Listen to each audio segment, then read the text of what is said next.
इस एपिसोड की शुरुआत वहीं से होती है जहां पर पिछला एपिसोड खत्म हुआ था। मर्लिन और वो मेड लड़ी रहे होते हैं कि तभी एलिस उस मेड से कहती है, हम कल राजकुमारी को यहाँ पर सुरक्षित छोड़कर गए थे। हमारे जाने के बाद तुम लोगों ने उसके साथ क्या किया? एलिस की बातों को सुनने के बाद वो मेड हंसते हुए कहती है, जिस एल्फ को तुम लोग यहाँ पर छोड़ के गए थे वो तो एक आम एल्फ थी और तुम लोगों ने ये सोच लिया कि वो हमारी राजकुमारी थी। यह बात कितने हंसने वाली है। उस मेड की बातों को सुनने के बाद एलिस गुस्से में उस मेड से चिल्लाते हुए कहती है, सरली कहाँ पर है? मैं उसे देखना चाहती हूँ। एलिस के सवाल को सुनने के बाद वो मेड भोली बनती हुई कहती है, सरली? कौन सरली? मैं तो इस नाम को अपनी ज़िंदगी में पहली बार सुन रही हूँ। उस मेड की बातों को सुनने के बाद एलिस उसे कुछ कहने ही वाली होती है कि तभी मर्लिन उसे बीच में ही रोकते हुए कहता है, बस एलिस, हम चाहे जो कर ले ये लोग हमारी कोई मदद नहीं करेंगे। अगर हम सरली को देखना चाहते हैं तो हमें ज़बरदस्ती अपनी ताकत का इस्तेमाल करना होगा। मर्लिन ये बात बोल ही रहा होता है कि तभी सैरन आकर वहाँ पर मर्लिन से कहता है, मैं तुम्हें अपनी ताकत का इस्तेमाल करते हुए देखना चाहता हूँ। इतना कहते ही सैरन मर्लिन पर अपने मुक्कों की बारिश कर देता है, पर मर्लिन सैरन के सारे अटैक्स को बड़ी आसानी से रोक देता है। सैरन को वहाँ पर देखकर वो मेड कहती है, तुम यहाँ पर क्या कर रहे हो? क्या तुम्हें लगता है कि मैं एक आयरन रैंक के एडवेंचर का सामना नहीं कर सकती हूँ? सैरन अभी पीछे हटो, मैं इससे खुद निपट लूँगी। मेड की बातों को सुनने के बाद सैरन अपना कोट उतारते हुए उससे कहता है, इसके पास एक हाई रैंक का एंटी मैजिक आइटम है, तुम जैसी जादूगर के लिए बहुत ही अधिक ताकतवर है, इसीलिए चुपचाप पीछे खड़े रहो और मुझे इसका मुकाबला करने दो। इतना कहकर सैरन मन ही मन सोचता है, यहाँ तक कि वो मेरे हमलों को भी बड़ी आसानी से रोक सकता है। मर्लिन सैरन को देखते हुए मन ही मन सोचता है, इसे अंडर एस्टिमेट करना मेरे लिए सही नहीं होगा। तभी सैरन तेजी से मर्लिन की तरफ भागते हुए कहता है, चलो अब तुम मुझे अपनी असली ताकत दिखाओ। इतना कहकर सैरन मर्लिन पर मुक्कों की बारिश करने लगता है। सैरन को अपने ऊपर अटैक करते हुए देखकर मर्लिन को कोई भी फर्क नहीं पड़ता। मर्लिन उसके सारे अटैक को रोकते हुए कहता है, क्या तुमने अभी मुझसे कुछ कहा? मर्लिन को खुद के सारे अटैक को रोकते हुए देखकर सैरन को ही भरोसा नहीं होता कि मर्लिन ने उसके सारे अटैक्स को रोक लिया। मर्लिन को अपने सारे अटैक रोकते हुए देखकर सैरन मर्लिन पर एक स्नीक अटैक करने का प्लान करता है। स्नीक अटैक को प्लान कर सैरन सीधा मर्लिन के मुंह पर एक लात मारता है, पर मर्लिन उसके लात को अपने 2 उंगली से ही रोक देता है। सैरन के जूतों की आगे तरफ एक चाकू लगा होता है। मर्लिन ने उसी चाकू को अपनी 2 उंगली से पकड़ा होता है। अपने इतने तेज किक को मर्लिन को इतनी आसानी से अपनी 2 उंगलियों से पकड़ते हुए देखकर सैमरॉन भी बहुत शौक में होता है। तभी मर्लिन उसके पैर को जोर से झटका देता है, जिस वजह से सैमरॉन दूर जाकर गिर जाता है। सैरन को अपने सामने गिरा हुआ देखकर मेड उसे चिढ़ाते हुए कहती है, अभी तो तुम बहुत बड़ी बड़ी बातें कर रहे थे कि मैं ये कर दूंगा वो कर दूंगा, उसे बड़ी आसानी से मार दूंगा, और उसके हाथों हार कर तुम्हें कैसा लग रहा है? मेड की बातों को सुनने के बाद सैरन उसे गुस्से में कहता है, अपना मुंह बंद रखो। मर्लिन और सैरन की लड़ाई को देखने के बाद एलिस मन ही मन सोचती है, वो दोनों बहुत तेज हैं। पलक झपकने से पहले उन दोनों ने कई मुक्कों का आदान प्रदान कर लिया था। तभी मर्लिन सैरन और उस मेड से कहता है, मुझे लगता है कि हमारे पास शांति से बात करने का कोई रास्ता नहीं है, लेकिन अगर तुम दोनों मुझे सैमुअल तक ले जाते हो तो मैं तुम दोनों की जान बख्श दूंगा।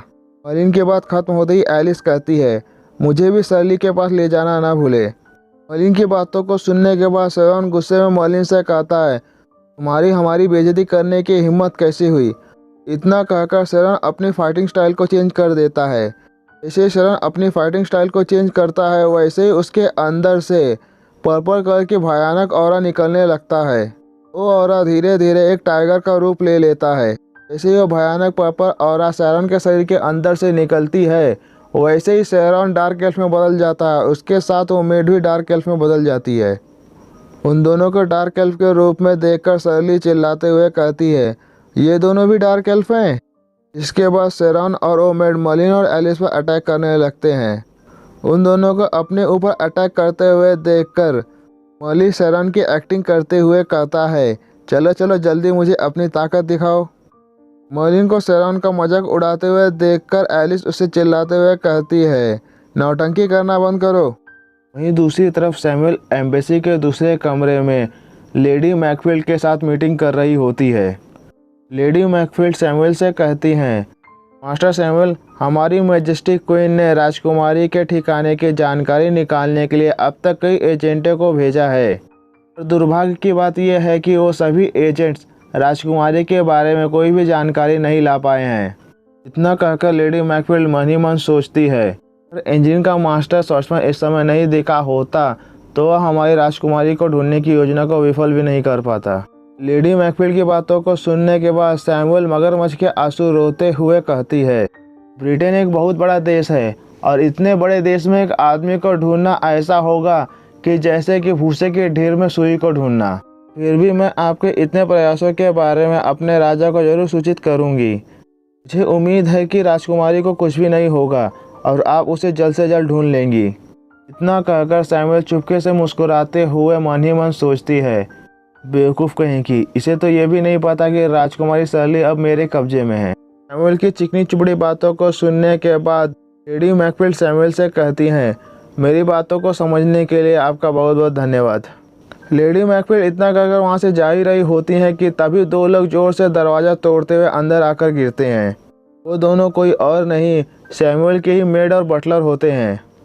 शेरन और उस मेड को बेहाल पड़ा हुआ देखकर लेडी मैकफील्ड कहती हैं, ये दोनों तो एम्बेसी की सिक्योरिटी को देखते हैं और ये दोनों तो सेटल रैंक के एक्सपर्ट भी हैं, फिर भी इन दोनों की ऐसी हालत किसने कर दी। लेडी मैकफील्ड के इतना कहते ही मर्लिन बड़े ही स्टाइल से अंदर चलते हुए आता है। मर्लिन अंदर आते हुए उन दोनों से कहता है, अगर तुम दोनों ने शुरुआत में ही मेरी बात मान ली होती तो अभी तुम दोनों की हालत ऐसी नहीं होती। तुम दोनों अपनी ऐसी हालत के खुद ही जिम्मेदार हो। मर्लिन अंदर आते हुए सैमुअल को चिढ़ाते हुए कहता है, गुड मॉर्निंग एम्बेसडर, हम फिर से मिल गए। मर्लिन को अपने सामने सही सलामत देखकर सैमुअल का चेहरा काला पड़ जाता है। इतना कहकर मर्लिन सैमुअल के चेहरे के एक्सप्रेशंस को इग्नोर करते हुए कहता है, तुम्हारे इन दोनों कुत्तों को मेहमान नवाजी करना नहीं आता, इसीलिए मैंने इन दोनों को एक सबक सिखाया है। मुझे आशा है कि इससे आपको कोई फ़र्क नहीं पड़ेगा। इसी लेडी मैकफील्ड मर्लिन को देखती है और कहती है, तो एक आदमी है। फिर वो मर्लिन को देखते हुए मन ही मन सोचते लगती हैं, सुनहरे बाल, लाल आंखें और अत्यधिक ताकत। मॉरिसन ने मुझे एक आयरन रैंक के एडवेंचर के बारे में बताया था जिसने उसे आर्म रेसलिंग में बड़ी आसानी से हरा दिया था। इस आदमी का हुलिया मॉरिसन के बताए हुए आदमी के हुलिये से मेल खाता है। क्या ये वही हो सकता है? लेडी मैकफील्ड अभी ये सभी बातें सोच ही रही होती हैं कि तभी एलिस भी कमरे के अंदर आते हुए मर्लिन से कहती है, मैंने तुमसे पहले ही कहा था ना कि मेरे लिए इंतज़ार करो। एलिस अभी ये बात बोल ही रही होती है कि तभी उसकी नज़र लेडी मैकफील्ड पर जाती है और लेडी मैकफील्ड को वहाँ पर देखकर एलिस शौक के मारे कहती है, रेडबर्ड नाइट यहाँ क्या कर रही है? तो लेडी मैकफील्ड को देखते हुए मन ही मन सोचती है, मैं पहली बार कोई अपराध करने जा रही थी और हम लोग रेडबर्ड नाइट से ही टकरा गए। मेरा नसीब कितना ख़राब है। मर्लिन और एलिस को वहाँ पर देखकर लेडी मैकफील्ड आगे आते हुए मर्लिन से कहती हैं, तुम दोनों कौन हो और एम्बेसी पर क्यों अटैक कर रहे हो? कानून के अनुसार मैं तुम दोनों को गिरफ्तार करके कड़ी से कड़ी सज़ा देने का अधिकार रखती हूँ। लेडी मैकफील्ड की बातों को सुनने के बाद मर्लिन उससे कहता है, चलो मैं तुम्हें अपने आप को गिरफ्तार करने का एक मौका देता हूँ। क्या तुम सच में मुझे गिरफ्तार करने की हिम्मत रखती हो? मर्लिन की खुली धमकी सुनने के बाद लेडी मैकफील्ड अपनी तलवार पर हाथ रखते हुए मर्लिन से कहती है, जैसी तुम्हारी इच्छा। इतना कहकर दोनों लड़ने के लिए तैयार हो जाते हैं।